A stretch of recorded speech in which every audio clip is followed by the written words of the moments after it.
Right, Shalom. Of course, I want to start off by giving all praise to Yahweh, Bahasham, Yahweh Shai. And I just wanted to just do a little spiritual flow. This time, primarily, on this bald earth subject, man. Excuse me if I stutter a little bit. Hey, Moses said, I'm not a man of much speech. And there's nothing wrong with that.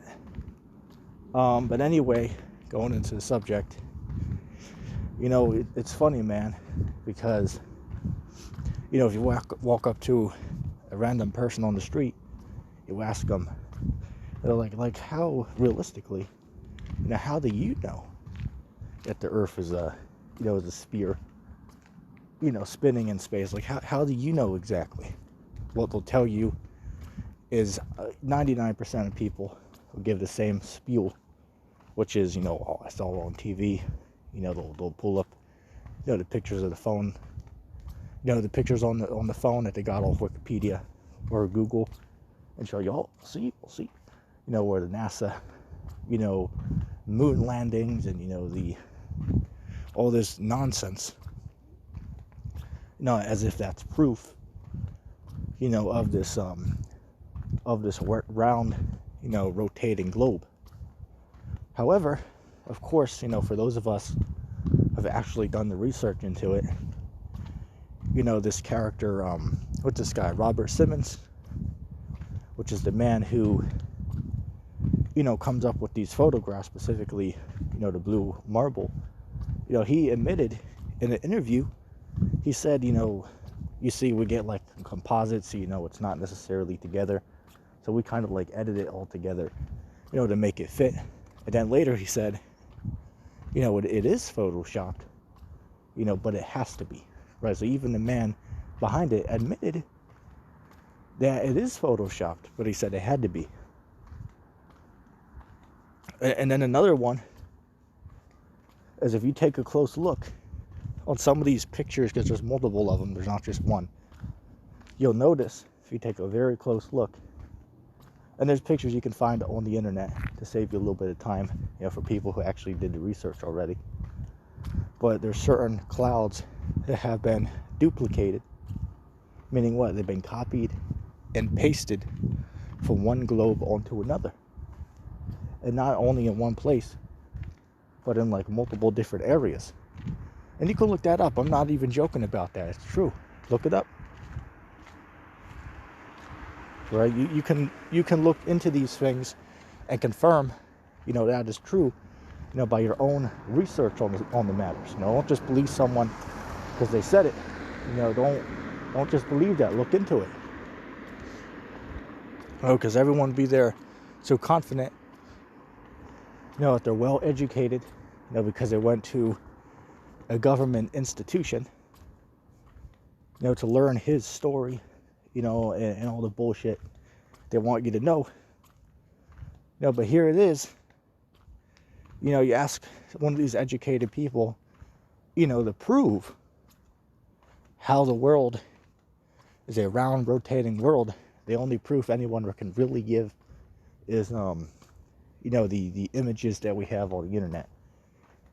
That's the best argument I've heard, is people who bring up the, these so-called, spacewalks and, all this NASA, footage and all these images. But all they got to do is do a simple Google search on it, and you can find many examples, of these interviews with these astronauts. And they'll tell you, like, what's this one guy?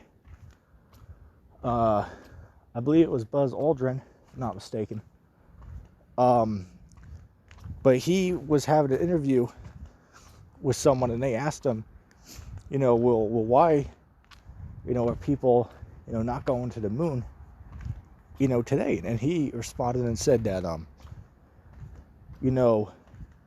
that's a good question, and that's my question, right? That's really my question.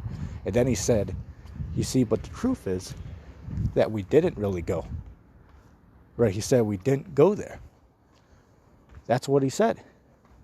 He said we didn't go there. So, I mean, they'll even come out and tell you that all of that was not real. They'll even tell you. And then you have these astronauts on the ISS, right, the International, Space Station. And, there's certain, times when you can watch their streams. And once in a while, you'll find, like, bloopers. Like, errors that occurred. They couldn't really edit out because it was live. So people who were watching, they see them. Like, you can see in certain instances, you could see harnesses. You could see, let's see, what could be an example I could give? Oh, you see bubbles in some of the spacewalks. You see harnesses. You see, some of the items that they're holding, floating in zero gravity. There's certain clips out there where these items, like, literally, are not there. So you see the astronauts, moving around these items. But if you look on the screen, there's literally nothing there. So, I mean, by all this evidence, one can't, laugh at the person who wants to be skeptical. Because, I mean, there's so many errors that it's like, it's like, how the hell can one not be skeptical? One who's diligently looked into the subject matter.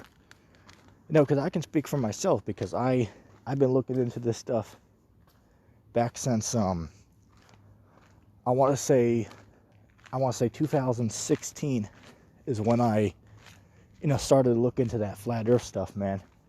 Because, that's really when it first got popular, was in 2015, was the year that people were really starting to talk about this on the internet. So now I came across in 2016, so I'm not even kidding, man. I'd sit there for hours on end, watching, these debates, these flat earthers versus globe earther debate. I'd listen there for hours. Like, I would, not even kidding, I would watch a 10-hour debate. When that's finished, I'll click on the next one and watch that for another 6 hours, go to sleep, wake up, and do the same thing all over again, for months at a hand. You know what I'm saying? So, I was really into it. And, with all of that, that doesn't really, what's the word I'm looking for? It doesn't really, damn, what's the word I'm trying to think of? There's not a doubt in my mind, for lack of better words, there's not a doubt in my mind that something's going on. Right? There's something weird that's going on here. Now, that doesn't necessarily prove that the world is flat, but it proves that the governments and the so-called authority are lying. Like with the whole NASA information. It proves they're lying. So again, that particular information, that in and of itself doesn't prove that the world's flat. But there's other information that we can present that would suggest that the world is flat outside of these space agencies lying. And what would that be? Well, what about water? There's no experiment anybody can give to prove that water can curve. Right, so here it is. The Earth is pretty much, 70% water. Or I believe I got it right. You can correct me down below, but I believe it's 70% water. And here it is, going by the globe model. That water's, sticking to a ball, rotating around the sun, 1,000 miles an hour. Or actually, I believe, 66,000 miles an hour? But the Earth rotates 1,000 miles an hour. Someone can correct me on all the numbers. Because I ain't too good at math. But anyway, you get the point I'm getting at. Is it just doesn't make any sense. So you just have to take their hypothesis, right, or their theory on why it happens. And then another thing, which is this whole gravity thing, someone will ask, well, why do things fall down? And the answer is, things that are heavier than the air simply fall to the ground because they're heavier than, the air. So obviously they fall down. That's the answer to it. Let me see. But you see, gravity is a problem with that. So here it is. Gravity's strong enough to keep all this water, me and you, if we were to jump, we'd land right back on the ground. It's strong enough to keep all of us down here. But somehow it's not strong enough to keep the smallest of insects and, planes and, birds and stuff like that. They can take off fine, right? There's something weird about that. It don't really make much sense.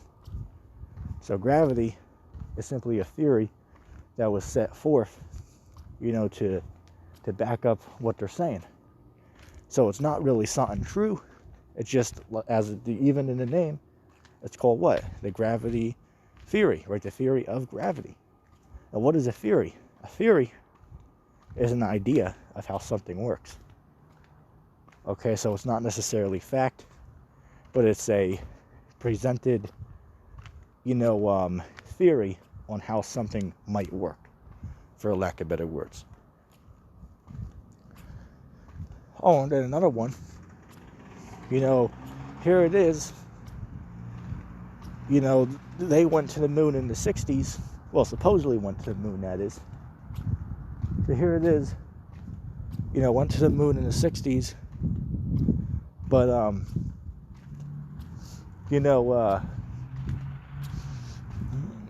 bear with me for a second. But yet you can't do it today, though, or you can't get there today. I mean, I don't know about you, but that sounds like some bullshit to me. So here it is, back then, they didn't have laptops or, the modern phones we have today. They didn't have that type of technology back then, right? Back when computers were first made, they were the size of entire rooms. Obviously, I believe they, minimized, the size of them, so they could, have some of that technology on these spacecrafts, of course. Well, so-called, because they didn't really go. But you get the point I'm saying, right? But the point is that, how the hell is it that in the 60s you went to the moon, but yet in the year 2022, you can't get there? And then you ask them about it, and they'll say, we used to have the technology to get there, but we destroyed that technology, and it's a painful process, to build it all back. That's what they'll tell you. That's what they said. It's like, come on, any rational person could hear that and tell that's pure bullshit. You know what I'm saying? It boggles the mind. So somehow you went to the moon in the 60s, but yet here we are in 2022, and you can't get there because you don't have the technology. Come on, obviously there's something going on here, man. Only a damn fool could pretend that that's not true. And again, I'm not saying that in and of itself, right, with the NASA being exposed as liars, that in and of itself, that doesn't prove that the world's flat, right? That part doesn't prove it. But, for a second, but it should make you ask questions, for lack of better words, right? Like, if they're lying about this, I mean, why are they lying? And more importantly, if all the evidence they give me that the world is round, as in the shape of a spear, wait, if that's not true, then, how do I know that the world is a spear if all the information they gave me is wrong, and they'll even admit it? As I said, something doesn't add up. You know, but I just wanted to just do a quick video on that, just to, you know, give some faults out there, you know, just something to think about. And I think I'm gonna stay low.